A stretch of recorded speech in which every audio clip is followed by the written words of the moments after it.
Hello, welcome to another episode of Purple Insider. Matthew Coller here, along with intern Haley English, who does not write like an intern, if you have read any of her work so far. And we got to dive into the Justin Jefferson piece that you did that shows his value versus a lot of NFL quarterbacks. Really, really interesting data-driven stuff. But just before we were set to record, we got a little news from Adam Schefter, also Ben Gessling of the Star Tribune, reporting the same thing, that people should prepare themselves for the possibility of Adam Thielen not being a Minnesota Viking. Haley, first of all, I have to give credit to the way Adam Schefter worded his report. It's like they've kind of been working on a restructure the contract, but maybe if you have a 19 jersey, you should maybe get out the tape where they cover the back of the name and write in the new name. Like, you might not be here. I would love to hear your thoughts looking at the numbers just about Adam Thielen and whether it is the right move for the Minnesota Vikings to move on, assuming that they can't get some sort of different contract done. Yeah, definitely. I mean, Adam Thielen, he was my fantasy rock for like the 2020 season. He won me my fantasy championship along with Stephon Diggs. So like they were my two players who would just like have been my fantasy stars, but obviously clear decline in the past couple of years. His PFF grade has declined by nearly 10 points from 87 to now it's 65 in the 2022 season, as well as his EPA, total EPA for the season has declined.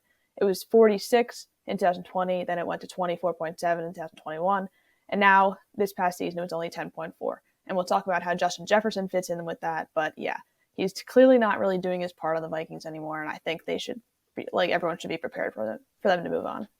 How would you explain, like, when we talk about expected points added, like what those numbers actually tell us? Because I think that from people's eye tests who watched Adam Thielen at his absolute peak, say 2017, 2018, you could see that there was not the same burst. And even at times where he caught the ball and was open and you expected him to just run by somebody and score, it didn't happen. I think if we had the next gen data for how fast he was moving, it would not be as fast as he was before. But the contributions in terms of expected points added are really notable because he did have decent numbers as far as catches and targets. His yards per catch were not very high. But when you talk about EPA, I think it tells us a little more about the efficiency and the actual impact of the catches that he made, not just that fantasy number of 70 catches. Exactly. Like catches are one thing, yards are another thing, like yards after the catch, but EPA is kind of the baseline for evaluating how much worth and how much value that person is adding to the team, because it's ultimately like setting them up to score. So like if you're going to catch a long pass, obviously it's going to be very high EPA, whereas if you catch just like a short pass that might have like gone for a first down or whatever, it's going to be lower EPA. But it's all down and distance based along with the situations in the game. But yeah, his clear contributions were great in the years past, but he's just declined ever since. Right. It sounds like, or I guess the way I would explain it to people is just how your performance compared to the situation. So if you have a 30-yard catch on 3rd and 9 or something from where, wherever that gets you into the red zone, like that's going to be worth a lot. But if you have, a 5-yard reception that's in the middle of the field, that's not going to be worth as much. I think it's just sometimes we throw out these terms, and because you and I deal with them all the time, we kind of know what they mean. But I just want to kind of explain that to where we can literally circle on the sheet. This is where his decline went. But how would you compare that, say, to an average receiver? Because one thing we know about the receiver market is that they cost a lot of money in free agency. And this does if they move on officially, of which we'll have an emergency podcast and everything else. But if they do move on, it does open the door for receiver in the draft. But if they're looking at other positions on defense and things like that, the one thing that has to be taken into account is that finding receivers in free agency has always been a trouble for this team and is not the easiest with how expensive they are. So I guess how would you compare what he did EPA wise to somebody that they might find an average player to replace him? Yeah, I was looking at the receivers that are coming up this free agency, and there's not a lot of great names out there. I was looking at the rankings, and the top one was Jacoby Myers, and I'm like, well, he hasn't even been great. So like, how much is it worth it for the Vikings to try to go and get him and maybe overpay for him as opposed to going to the draft and getting another one. So like Alan Lazard, DJ Chark, Paris Campbell, those are the other names on that list. And yeah, they're all decent receivers, but I think you might be able to get more bang for your buck in this draft, specifically with the receiver names coming out. Yeah, I totally agree. And it looks like a lot of the receivers are not going to go in the top 5 or 7. And we talked with Mike Renner of PFF about that, where he sees that as a potentially good area for the Vikings to chase a receiver. So I guess bottom line on this, Haley, before we talk about your Justin Jefferson article and some other things going on, is just that there's going to be a lot of nostalgia with Adam Thielen, and very personal for you and your your fantasy team. So I could see the hurt on your face as we're talking. But as tough as this is, I think that Kwesi Adofo-Mensah and Kevin O'Connell did a good job of preparing everyone for we're not going to be bringing everyone back. And from a black and white, just this is the way it is, probably a good bet for the Vikings to make this move. Yeah, I think so. And the Jets just did something similar today. They just cut Braxton Berrios, and that was kind of a sentimental thing to keep him from last year. I know he had a great 2021 season, but he definitely didn't live up to that hype in 2022. And I think it was a good move to cut him and save some cap money for a potential quarterback that might be coming in. Right. I mean, that's just kind of reality in the NFL, is that you have to move on at the right time, because if you don't, then you waste a lot of your time. And really, you could say that they waited a year too long with Adam Thielen, and maybe should have moved on a year earlier before he had that decline and wasn't as effective as potentially somebody else that they could have brought in. So let's talk about your Justin Jefferson article. As I think maybe if Justin Jefferson's agent sees it, he's going to be very happy, because what you did was, and I'm glad we did the explanation of what expected points added is, you looked at how his stats in terms of PFF wins above replacement, which I think everyone understands is if you were to replace him with an average receiver, but like average off the trash heap, so an Albert Wilson or somebody like that, just this, a random replacement level player, how many points or how many wins above would he be worth? Which for the Vikings specifically this year, the answer was probably a lot of actual wins, because they played so many close games. But relative to the rest of the league, if you were to put him into a static situation and not, talking about the Vikings specifically, but you took the WAR and you took the EPA, so these sort of in-depth analytics, and compared them to, is Justin Jefferson really worth as much as a quarterback, which is kind of how they're treating him in his future. What did you find on that, Haley? Yeah, so we can talk about his wins above replacement value first, and it's just gone up every year. So 0.55 in his rookie year, then 0.61 in 2021, and then all the way up to 0.71 this past season. So he's slowly just become basically the entire receiving offense. His EPA ranks, we'll go to that quickly. His total EPA back in 2020 was 65, whereas all of the other receivers combined was almost double that. And then he's moved to this season having an EPA of 74.3. And I want to say that all the other receivers combined had an EPA of like 49. So he's become well over half of this receiving offense in terms of the production that's on the field, in terms of scoring points and everything. So by far the most productive receiver on the Vikings, and arguably the most productive receiver in the NFL. If we compare that to other receivers, he's in EPA this past season, he's third behind Jalen Waddle and Stephon Diggs, and then his WAR value is tied for the highest with Tyreek Hill. So he's up there in every stat possible that you can calculate. But then if we compare it to quarterbacks, WAR kind of tells us that he's about the same value as a far lower tier quarterback like Marcus Mariota. His WAR value is pretty much tied with his, where as you take someone like Jimmy Garoppolo or Derek Carr, their WAR values were just over 1, so 1.07 for Jimmy G and 1.24 for Derek Carr, and that was 26th and 23rd out of all quarterbacks. So WAR is telling us that Justin Jefferson probably not as valuable as a mid-tier quarterback, but EPA this past season will tell you that Justin Jefferson's total EPA is the same as the 9th best quarterback. So he was in the middle of Jimmy Garoppolo and Daniel Jones. So that's a different story. I like the EPA example a little more better, just because it kind of shows his worth stacked with quarterbacks, because WAR on quarterbacks is a little higher just because they're so valuable. But yeah, definitely pretty valuable to this offense.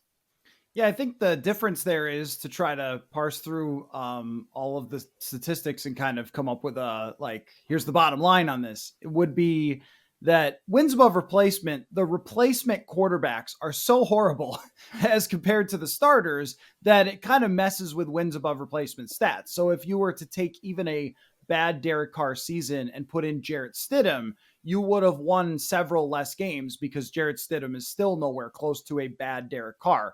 So that comparing it to receivers is harder. But when you talk about expected points added and how much he was worth, to be in the range, actual points wise, to say that he was worth this many points as a quarterback in the plays that both of them made is truly remarkable. Like this does not happen very often. You're usually talking about quarterbacks kind of steamrolling every other position by far. And to actually be in that conversation and to be worth to your team by points as much as Daniel Jones was to the Giants, and this man just signed a humongous contract that average annual value is going to be near $40 million. I mean, that's really remarkable. And so this is actually putting together kind of something that I've talked about a bit. People have asked like, hey, would it be crazy to, shop Justin Jefferson if they don't think he's going to sign and see if you can get a couple number one picks back? And my answer is always, no way. I mean, you got to do anything under the sun to make sure that he stays because he's that value. And I love the way you put it. You essentially said in your article, it's like having two quarterbacks on the team in terms of value, which also means it's going to be hard to pay two quarterbacks because I think that, again, he knows all of these facts about how much he's actually worth to them. Exactly. Like you're eventually going to probably be having to pay almost two quarterback salaries. Ideally, like a receiver would be never paid as much as a quarterback. I know the Christian Kirk signing kind of reset the whole wide receiver market last season, so I don't know how much Justin Jefferson's going to want, but he's surely going to want like upwards of at least a very low tier quarterback, and he's worth that much. But yeah, when that time comes, it might be hard to try to figure out a contract with him. So, how can we statistically say how much he's worth to Kirk Cousins? Because, I think Kirk Cousins had a really good year last year. It was not his best year of his career, but came through in a lot of big situations, took on the leadership role, connected with Kevin O'Connell. But at the same time, when people ask about, well, who are you going to find as your quarterback if it's not Kirk Cousins? And I know you've brought this up and we'll talk about your feelings with the Jets and Rodgers. But one thing that comes to mind for me is there anyone who can't throw to Justin Jefferson? So is there a way to quantify? You can't really separate the receiver from the quarterback, but in your mind, is there a way to quantify how much Justin Jefferson has impacted Kirk Cousins and how much he might impact a different quarterback?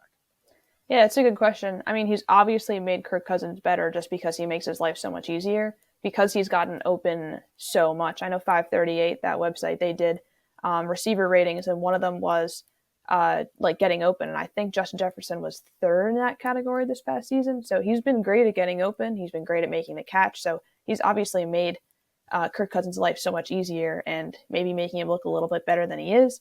But then again, he's become this entire receiving offense that no other receiver has come close to anywhere near his production. So I think the Vikings are going to want to add another kind of decent receiver, one if they're getting rid of Adam Thielen, and we'll see how much his production is with Kirk Cousins compared to Justin Jefferson. And you just casually dropped in when you were going over the stats that he was worth like double all the other receivers combined for the Vikings last year. Like, oh yeah, by the way, it is not an exaggeration to say that he was their offense last year. And that's something that I wrote about. Kevin O'Connell knows that he needs to improve the running game, and we'll see what happens as far as Dalvin Cook goes. It seems like it should be an obvious decision, but you never really know when it comes to that. But I think the point is that if they have to replace the quarterback when Justin Jefferson is as expensive as he is, which seems like a foregone conclusion, you just can't afford both of those things. Don't fear, I guess, because you are the team that can offer the receiver who's going to help your future quarterback more than anybody else. So even in my mind, if you were to put a less talented quarterback on the Vikings with an improved running game and another weapon that was not at Adam Thielen's age a struggle, and Justin Jefferson, Let's just say even if it was someone like Jacoby Brissett. And again, he's not anywhere close to as talented as Kirk Cousins, but could you still come up with similar type of production if you needed a filler quarterback or a bridge quarterback? I think you could. I think that these numbers sort of show that. And you had a great stat in your article that it was like 93% of the passes that were catchable for Justin Jefferson, he caught, which is an insane number, and over 50% of contested catches. Like everything points to this guy will make whoever you put into the mix a lot better. Exactly. I think that's kind of what's happened with San Francisco and Jimmy Garoppolo. Like, yeah, he's a decent quarterback, but he has all these weapons around him that are going to make him look so much better and make his life so much easier. So I think like Kirk's a good quarterback, but obviously not like Patrick Mahomes level. But I think if you put a worse quarterback in that system, Justin Jefferson's still going to get a lot of production, and the quarterback's going to look pretty decent no matter kind of who he is, as long as he's not turning the ball over every 5 seconds. But yeah. Yeah, and that's why when people rank quarterbacks, this is a pet peeve of mine, Haley, is when they rank quarterbacks, they're only ever ranked going into seasons based on two things: what they most recently did and where they were drafted, and what people think of their skill sets. And one thing that we don't put enough weight into is circumstance. And we saw this with Brock Purdy. I think Brock Purdy can play. Like, he gets rid of the ball quickly. He clearly understands offenses and defenses, and he's got some playmaking element to him. If he played for a bad team last year, Brock Purdy would not have been good. And there are some players who can overcome that: Josh Allen, Patrick Mahomes, and so forth. But most can't. I always think we should weigh our quarterback rankings by where the offense is expected to rank with that quarterback running them. Because last year, Jared Goff's in the top 5. The year before, their offense is terrible because they changed a lot about it. So I don't know what you think of that, but that's always like one of the things leading into a season. Like quarterback rankings, who cares? Like, we're talking about who's going to produce the most in the next season. And that's where Jalen Hurts shouldn't have ranked 22nd. He should have ranked top 5 because of the things he was going to have around him. Exactly. And I always wanted to know kind of like, I know the 49ers offense is so quarterback friendly. And I always wanted to know, what if you put a Zach Wilson, a Sam Darnold in that offense? Are they going to continue to throw like 3 picks a game, or are they going to suddenly figure it out in this, like, with all those weapons around them? So, yeah. Maybe Sam Darnold. I'm not sure Zach Wilson would take the time to really want to even learn the offense. So I don't know, but maybe that's you rationalizing, and we will talk about our feelings regarding the Jets quarterback situation in a minute. But now I wanted to ask you this. It's a good transition. So you've had a couple of weeks. You've been a Purple Insider intern for 3 weeks. You've submitted 3 tremendous home run articles, and we've done some fun podcasts. But I want to know what you think, because you are kind of being dropped into everyone else's universe. And one thing Minnesotans love is to hear what people not from Minnesota think about them. It's probably not that way where you're from, but it's definitely that way in Midwest cities. So what do you think? What do you think about what they should do regarding the rest of the offseason? Like, run it back, tear it down? How should they handle Kirk Cousins? Like, give us some thoughts of you observing the Vikings for a couple weeks here as our intern.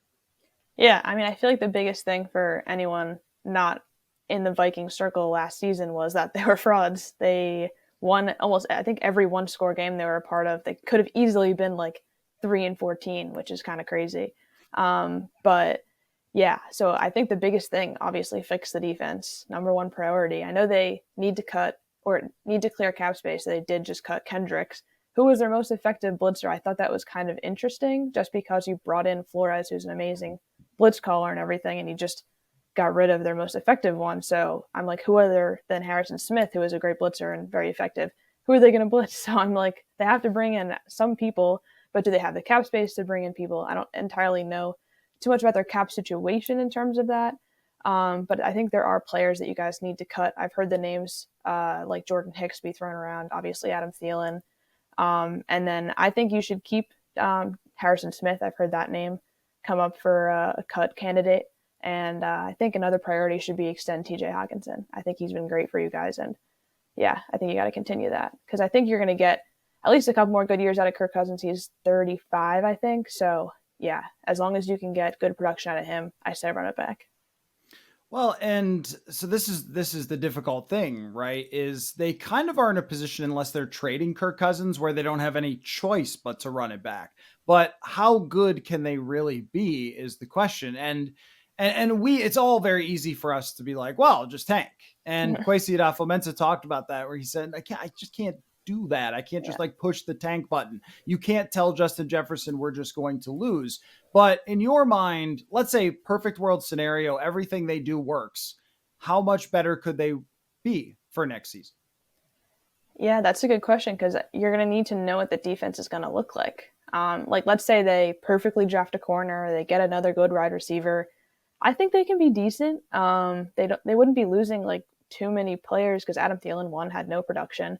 Kendrick's like, yeah, I think that's maybe your biggest loss, but I think they can still be decent as long as they can hopefully win all the one score games again next year. You got to start learning on how to like blow out opponents instead of just keep it close and then hopefully win in the end on a game winning 65-yard field goal. So I think, yeah, a little bit more of that kind of thing. Yeah, and then that's kind of what it comes down to is you have to have a lot of the things go right that went right last year, and still you end up being eliminated by a mediocre team. But my thing would be, tell me if you agree with this, as long as you are taking this thing to a point at the end of next season where you're not having the same discussion, where you're not going, well, we're way over the cap again, and how are we going to deal with the quarterback situation?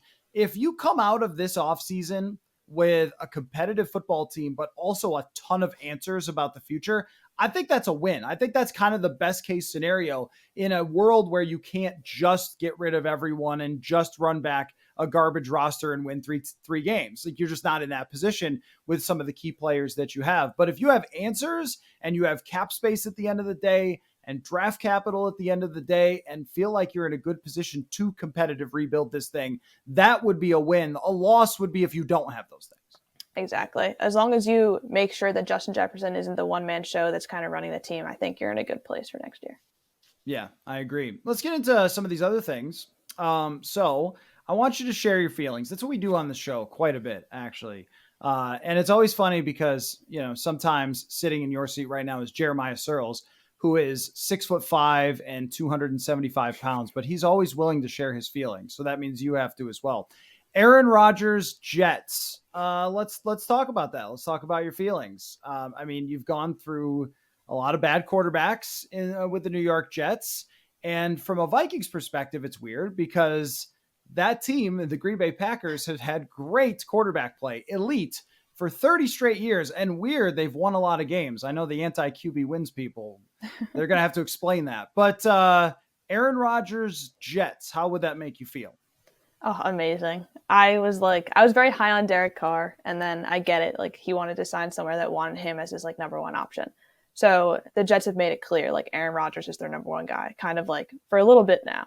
So please just like get it done. Like, I love Joe Douglas to pieces because he just continues to fleece teams for no draft capital and get like an amazing player. Like, they just traded a 7th round pick for a starting safety and Chuck Clark today. So I was content about that. And yeah, but Aaron Rodgers, I've been alive since 2001. And I looked this up. There's only been 6 seasons where the starting quarterback has played every game for the Jets in my almost 22 years of life. So yeah, you need a quarterback who's going to play a whole season and hopefully get you to the playoffs. I know the Jets had the longest playoff drought. So yeah, I think Aaron Rodgers with the pieces around the Jets, they're basically a quarterback away. And I think the Jets are the most intriguing option for him. They're kind of the only option out there right now because I think the Raiders have backed out. So I don't think the Packers want him back. So we'll see. I know they want to test out Jordan Love. Personally, I want to see what he can do. I think he's a good player. And I liked what he did against the Eagles. But I would love Aaron Rodgers on the Jets as much as a chaotic human he is. And we might be going through the same exact thing next year if he wants to play again. But yeah, I just want one good season with a decent quarterback. How good's it going to be, you think? I mean, Rodgers last year did not play particularly well. Also a weird situation where he didn't like them, they didn't like him, and they gave him all rookie wide receivers almost intentionally. I mean, this would be like if you're dating someone and then they start just not showing up to your when you're going to go out and hang out or not responding to your text messages and then be like, oh, yeah, I mean, I guess we're still together. Like, they want you to break up with them instead of you breaking up with whatever, you know what I mean? But the circumstance is quite a bit different, though. Garrett Wilson is clearly a rising star in the league. Their offensive line is good. but also the AFC is a monster beast. So what would your expectations be if that happened? I think they would definitely contend for the division. I know the Bills are going to be losing a couple key players on defense, so hopefully they'll regress. I mean, honestly, like I love the Bills, even though I'm like in the AFC East, so that's kind of always been like a conflicting thing. But obviously, Jets over Bills. But yeah, as long as we had better record than the Patriots, hopefully make the playoffs and maybe make some kind of run. That's where I think they can go. I think you add Aaron Rodgers onto a team who's like full of young stars and everything that almost made the playoffs with Zach Wilson and Mike White and Joe Flacco was quarterback last year. I think if you add some kind of continuity and a good quarterback, you're going to at least make the playoffs, and I'll be content with that. Isn't it interesting how everything revolves around expectations in the NFL? Because if I told Vikings fans next year, like, yeah, you make the playoffs, but your odds for winning the Super Bowl won't be good, then they would be like, then I don't care, then I'm not watching, then burn it down, because they've just been in this space for so long. It is funny that you mentioned how few full seasons have been played, because Kirk Cousins has played every game for the Vikings. And I know from your perspective that you've pretty consistently said, like, you should appreciate the fact that you have a real quarterback. And that's true. But when the expectation is set when he gets here that it's like Super Bowl or bust, it's been a bust, even with a fun season last year. But from a Jets perspective, you've been out of the playoffs for so long. The other part of it is also that they just couldn't draft a quarterback this year. So it seems. And maybe they could, but if you draft a quarterback to a roster that's fully developed and ready to win, then the timelines might not exactly match up. But do you think that this is the best option, as opposed to, say, taking all that draft capital that they have stacked up and trying to get into the top 10 and trying to draft a quarterback instead? No, I don't think they should take any of their draft picks and move up to get a quarterback, because like, I mean, we'll talk about the rookie quarterbacks in a little bit, but I don't know how much I believe in all of them to like start right away and get it done and go to a Super Bowl. Like, that's absolutely insane. You can't do that in your first season.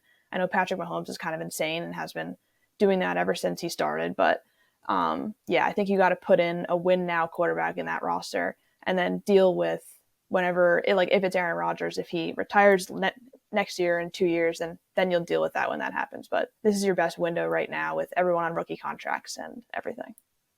Yeah, I always look at legends through a different lens, where with Rodgers, though the numbers might tell you this is going to be a pretty hard task for him to make them a Super Bowl contender, Peyton Manning and Tom Brady both kind of seem to be at the end of their careers when they change teams, and Favre. And Favre ends up obviously coming here from the Jets and doing what he did. But these guys are just different animals than it is for everybody else, where everyone else can talk themselves into Carson Wentz or some other quarterback coming to save them, and you can laugh at them. But in this case, I think that is a legit plan for them to really compete potentially for a Super Bowl, just very hard in the AFC. Do you think that Packers fans, because this is a weird thing that I've seen on twitter.com, where I just kind of scan what other reporters and fans and stuff are saying for other teams, but they seem to be totally ready for the Aaron Rodgers show to be completely done. They want to move on to Jordan Love. And again, I guess expectations and what you've dealt with for a long time really dictates how you feel about stuff. But should Green Bay Packers fans feel that way, like ready to move on, had enough of the Rodgers show and everything else, and let's start kind of a new era? Or should they be a little more hesitant to let go? No, I think they should kind of be ready for the Rodgers era to end. I think like they let the Favre era end. I think they're going to let the Rodgers era end. And then who knows, if Jordan Love becomes a star, then he'll be traded to the Jets in like 2039. I saw a tweet like that, and I was like, wow, that's kind of crazy. But yeah, I think they're kind of done with the games that Rodgers pulls every offseason for the past couple of years. And he didn't do well last year just because he was put in a situation that kind of wasn't favorable to him. I feel like tensions were kind of high, so I don't think they want to deal with that this season. They want to see what the guy they drafted can do, and that makes a lot of sense for them. So yeah, I think they're justified in that. I think so too. And they've got to find out. They have to find, like, they know what Rodgers is going to bring them, and they know what they need to potentially win with Rodgers next year, and they don't have it. They don't have an elite defense. They don't have an elite group of weapons, and there's no way to change that with his contract. find out if Jordan Love can play, and then you can build around him in the future if he's really good. And if he's not, then you know that you're going to have to probably have some down years and find someone else. It is just funny, though, that this is a fan base where most people, even if someone is my age, they have never really seen the Packers be bad and have a bad quarterback situation. Maybe a little bit of shell shock if Jordan Love is not good. Now, here's a rumor I want to run by you, Haley, that I had my eyes bug out of my head a little bit at. Scott Zolak, a classic backup quarterback who had the worst arm in Tecmo Bowl 3 or 4, I think. So what you could do, and this is old video games, I don't know if you're a video game player, but you could tap the button very lightly and he would throw it way up in the air. And because he had the worst arm, but because in the game, the guy could throw it the entire length of the field, the ball would go up out of the screen and then come down like 8 seconds later when you threw the ball with Scott Zolak. So that's the only way I really know him, is through that very old video game. But he said that he thinks Tom Brady could come back with the Dolphins. Do you think that's a good idea for anyone, for Brady or for the Dolphins, who seem to be kind of obsessed with the idea of having Tom Brady? I don't think so. No. One, I don't want Brady back in the AFC East. I've dealt with that for far too many years, and I celebrated and cheered when he threw that pick six against the Titans to end his career as a Patriot. That's my favorite play in NFL history because the Jets don't have any good ones. And yeah, so I loved that. So I don't want to see him back in the AFC East. And two, like, I don't think he's necessarily good anymore. He's old, and I think it's finally catching up with him. He may not believe that, but he had like a stacked group at the Buccaneers this past year and just literally barely won the division, couldn't get it done. So I don't know what Miami's thinking, if this is true and everything, but I think they try one more year with Tua. I don't know if he'll stay healthy or anything. We'll see about that. But yeah, I think a 1 year thing with Brady wouldn't be a good idea, especially because Brady needs a good defense. He's always needed a good defense, and Miami kind of doesn't have that now. And they just cut, I want to say, their best corner. So yeah, it'll be interesting. Yeah, and it doesn't make any sense for me. This is just talking about the potential for this to be sad for Tom Brady, and it was kind of sad last year at times. One thing you never saw him do before was just throw dirt balls and just be inaccurate at times. And even though he was reading defenses well, it wasn't as sharp as it was before, and barely dragging them to the playoffs on the back of kind of some random or maybe some lucky games, even to get to the few number of wins that he had.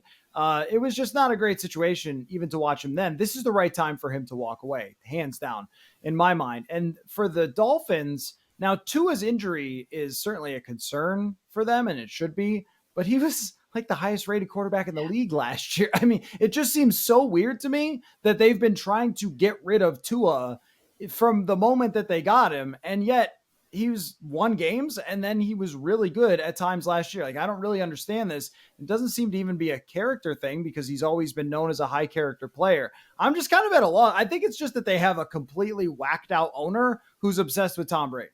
Yeah, I think so. And I don't think that group that's there now is the group that drafted Tua. So I feel like they almost are like, oh, I wish we drafted Justin Herbert or something because he's so good. But he hasn't done a ton of much in terms of wins. I know wins aren't a QB stat, but he hasn't done enough in the Chargers to like make them a contender yet. And then just, yeah, like one final thing, I've made 2 cakes when Tom Brady has had both of his retirements, and I don't want to make another. So please don't come back. And I've had 2 celebrations. I don't need a third. Yeah, I think that Vikings fans will probably bake something when Aaron Rodgers goes, so they can really relate to what you're saying there with Tom Brady. But having grown up in Buffalo and worked in Buffalo for quite some time, I know exactly what you're saying. Like, his presence just was so big over that division where you knew you were always fighting for second place with him. And there's probably a lot of celebrations in all of the AFC East cities when he's finally gone. But I mean, that's the NFL offseason never fails to intrigue, and it definitely does with a crazy story like that. I need to talk about Lamar Jackson for a second here, because there's, collusion and everything else being thrown around, which I think is pretty fair based on the NFL's history, to think that they would purposefully try to put a guy in his place who doesn't have an agent and push down the value and those types of things. That sounds very much like the NFL to me. But if you were Lamar Jackson, what team would you be trying to get to sign you to a contract extension? Like, what team do you think would be the best fit if you were him, that you would be calling them up every day? Like, you guys got to sign me because I'm going to be the best for you. Who would that be? I put two names down here, and I think the Lions and the Jets. I know the Jets have the thing with Aaron Rodgers right now, but they're the most quarterback away type of team. It would take a lot in cap space for them to go get Lamar, and I don't think they give him any type of guaranteed contract like they want. But the other team, the Lions, I think are the other team that's kind of like great offense. They have kind of the draft capital to get there on defense. So I know that the Lions could be a decent fit for him. They're the most promising two teams for the future right now that kind of are just missing that quarterback. But if I'm Lamar, I'm calling the Lions. Yeah, I can see that because even with Jared Goff, they have a top 5 offense. And if you put all those weapons, Amon-Ra St. Brown, the offensive line that they have, their scheme that is very quarterback friendly, and then you add a guy who can throw for 1,000 yards. I mean, it just seems like everything would add up there. I don't know, like, are they crazy enough to do it would be the thought. I mean, that because that's a big risk. You go from a guy who just got you to a top 5 offense to somebody that you're going to have to pay. Like, you're really handing over the franchise to Lamar Jackson at that point and saying, this pretty much belongs to you, as opposed to having flexibility in the future. And I know that you turn green at the idea of any team drafting any quarterback because of the the Jets past. Oh, yeah. But at the same time, like, it does make so much sense for the Lions to plan for their future, to even draft an Anthony Richardson or something like that this year, or look at next year as when they'll draft and develop someone else, unless Jared Goff takes them deep into the playoffs to the NFC Championship, and then maybe it's just a fit. So I totally get you. How do you feel about the Falcons? Already said that they don't want to do this, but teams lie sometimes. Things change. I look at the Falcons and I go, why not? Why not? I mean, this would be a perfect fit. They've got a good line. They've got a great running situation. They've got receivers to throw to. They drafted Kyle Pitts. They drafted Drake London. Like, do this. I don't know why. I don't know why they would be one of the first to come out and say, like, no, we're not in on Lamar. Like, you don't even have a quarterback. Yeah, like they have Desmond Ridder, and they even came out, I think, a couple weeks ago, and we're like, no, we're still, like, even though we have Desmond Ridder, we're still exploring the quarterback market because we can never be satisfied with that.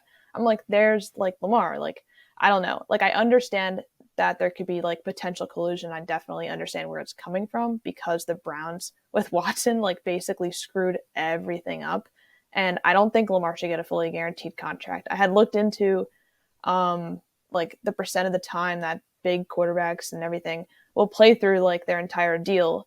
And everyone basically kind of has recently, except Carson Wentz, obviously. He had that weird decline. But I think Lamar is just asking for too much. And I think that's kind of like his lack of an agent type of thing to kind of put him in his place. But he has had 2 basically season-ending injuries the past couple seasons. I don't think he should be the highest paid quarterback in the NFL, but he's still a good quarterback. Like, he would definitely be, if not the best quarterback in the NFC if he joins the Lions. But yeah, it's definitely a weird thing. I mean, if you go to the NFC, it's Jalen Hurts, Lamar Jackson, Dak Prescott, Kirk, Jared Goff. Like, these are your top quarterbacks. And, Kyler Murray's got the ACL thing. I mean, you've got a great chance to be the best quarterback in the entire NFC instantly and potentially take a team to the Super Bowl. But there was a great point made in an article by Charles Robinson of, I think Yahoo still, or people change places. I don't know. But Charles Robinson, he wrote about how if there was a power agent, one of the big players in the league from the agency side representing Lamar, he could get on the yacht with the owner and try to talk them into it. And that's where it's different, where Lamar himself doesn't exactly have that same sort of cachet and relationships that you would have if you're one of the Drew Rosenhauses of the world who can sit with Arthur Blank one-on-one. It's got to be the owner who makes a decision like that. As we found from the Vikings and Kirk Cousins, it's not just like, oh, the GM just signed somebody. No. Not with quarterback. With quarterback, it's going to be the owner. And with Lamar, his relationship with the owners right now is probably not good because they think he's out to try to, take that quarterback market through the roof. So it's a very complicated situation, but there are some very interesting landing spots. I was going to ask you who the craziest team he could land with, but maybe you answered it with the Lions. How about this for a nomination? The 49ers. I don't know how they would afford it, but they'll figure it out, I guess, if Lamar's going to come there. I think that would be the craziest. Kyle Shanahan, Lamar Jackson. Yeah, I think it would, and that system is so quarterback friendly and everything. So he would obviously do great there. They'd benefit from a running quarterback that Trey Lance kind of hasn't really developed much into. I know we've seen like 2 games from him, so it's not like the biggest sample size at all, but it would definitely be fun to watch him play on the 49ers. Yeah, it would be nuts. And you think about what they do with their running game, then you add a quarterback like that to it. That's why they drafted Trey Lance, I'm sure. So, all right, coming out of the combine, this is the last thing I have for you. What's your quarterback order? We know there's going to be 4, or I shouldn't say we know anything. We are confident that there are going to be 4 taken pretty high. Of those 4, how do you feel like you would shake them out as of today? Yeah. So, I mean, the Jets are not drafting a quarterback, so I'm not the most keen in the information on them right now. But I'd probably have Bryce Young number 1 overall, or maybe not number 1 overall if the Bears don't trade out of it, but like first quarterback taken off the board. I don't care that he's like 6 feet tall, 6'1" or something. Like Drew Brees made it work. Kyler Murray has somewhat made it work for the time when he's not hurt. Russell Wilson's made it work. So I think his like height should not be like much of a concern right now. He's still an amazing player. And then I'd have CJ Stroud second. He did have those amazing throws at the combine, so I think that kind of impressed me there. I don't think Bryce Young threw at the combine. I think he's throwing at his pro day, if I'm not mistaken. Yeah, so we'll see how he does in that run, in that range. And then I'd probably have Anthony Richardson third. He just kind of became this freak athlete at the combine, but he does need to improve on accuracy. That's why I would not want the Jets drafting him, just because they've struggled so much with quarterback accuracy in the past. So I think if you're a team that wants to draft a quarterback who needs like more work and time, you got to let him sit for a year or 2 or something while you get those big weapons that like a Justin Jefferson, that'll make his life a lot easier. And then I'd probably have Will Levis fourth. I'm not really high on him because I didn't really like what I saw out of Kentucky. And I don't know why he's gotten so much hype at all. So I'd just have him fourth. And I think Richardson's a better athlete than him. And then after that, it's just a big question mark of players like Hendon Hooker. Could be like a late round steal if he gets over his injury well. And the guy from Stanford is pretty good too. So yeah. Right, but neither one of them can really be talked about in that top conversation. Yeah. I would have, I think, Stroud first because there are a few dudes that I've seen throw the ball that accurately. It's just, I mean, that's always and forever, right? Accuracy is probably going to be at the top of the list for what drives quarterback success. And then I would have Richardson after that, but it has to be a team that is going to be patient because I was thinking about this. So I went back and looked. He only had 1 year starting in college. I looked at Lamar Jackson's first year starting in college. It was hilariously bad throwing the ball. And then he improved. But his first year was super bad. And Jalen Hurts' first year was super bad. And Joe Burrow's second to last year even was super bad at throwing the football. So we can't say for sure what he's going to be. We do know it's going to be incredible if he maximizes all of his skill. And I'd be willing to take that shot. Bryce Young is after that for me. And it's not the height necessarily. I would say maybe the frame overall is a little concerning from the punishment that you take over 17 games. And I just don't know that the tight window stuff without the elite arm strength is going to translate as well as maybe we think. But he is a spectacular football player, like just pure football player. And that is exciting. I mean, think any one of those guys, we're talking about the difference between a 9.5 and a 9.7 or 9.3 in my mind. Either one of those guys would be great. The Levis thing is a little confusing, and maybe the NFL is much higher on Levis than you or I because they see things that we don't. That is possible. But in the past, we have run into this sometimes where if a guy is not a marvelous athlete like a Josh Allen, how much can you improve that accuracy? I'm thinking of like Christian Hackenberg or Ryan Mallett. These guys are like, oh, well, look, the arm strength, they'll figure the rest out. That would be the most concerning to me if there isn't a running element to his game. There isn't a more athletic game. It's really just this dude can fire bullets. That would kind of concern me. Yeah, I think he's almost the biggest potential for a first round bust out of that. So it all depends on the situation they all go to, obviously. But yeah, definitely a big question mark. And I'm intrigued to see how that kind of shifts as the draft gets closer in a month and a half. All right. Yeah. Well, a lot to figure out, even in the next couple weeks. Free agency, the draft, and we'll be here to do it. You having fun? You having fun as a Purple Insider intern? Even though we're recording, I can delete it if you say no. Yeah, definitely. It's been fun to learn a new team and like learning more about the Vikings and kind of positions they have in the future. Great stuff. Make sure you go check out her article on Justin Jefferson and his value versus quarterbacks in the NFL. Very enlightening stuff about when they pay him, it will be absolutely worth it. So, Haley, thanks for your time. And thank you all for listening. We'll catch you next time.